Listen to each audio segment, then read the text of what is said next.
Good morning, guys. So this is the day three of series. What can I achieve in next 2 years? As the day three हो कलेजको लागि निक्लेको छु।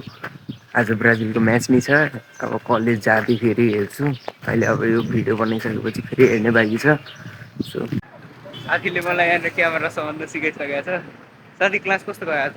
Class आजको ठिकै गयो तर सेक्सन चेन्ज गरेर यस्तो रिस उठिरहेको छ मलाई। पहिलाकै सेक्सन जस्तो थियो त्यस्तै थियो क्या। साथी तिम्रो? मेरो राम्रै मेरो गयो। एकदम राम्रै गयो। ए राम्रै गयो। साथी तिम्रो? ठिकै गयो। ठिकै गयो। तर एसी भएको क्लासमा पढ्नु त ठिक लाग्यो। अरू त अब टाइसिट थियो भोलि रे अझै। भोलि टाइसिट। ल अब भोलि कुन टिममा पढ्नको लागि हेर्नु छ भने कन्टेन्ट अझै आउँदै गएर हेर्दै गरिस् होला।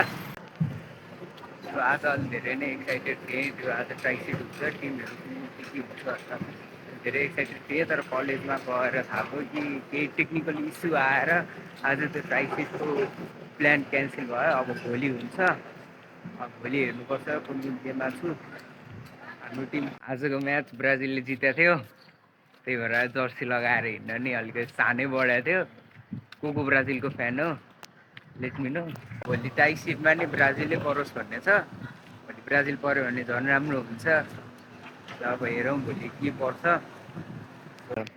सो यो भिडियो चाहिँ कतिजना नेमार फ्यानकोमा पढ्यो डु लेट मी नो है। आज अब ब्राजिलले जित्या कति नेमार फ्यानहरू खुसी छन् होला म जस्तै। कतिजना नेमार फ्यानकोमा पऱ्यो हेरौँ है त। सो नेमार फ्यान आजको स्कोर कमेन्ट गरौँ, फ्लेक्स गरिदिउँ ल। बाई।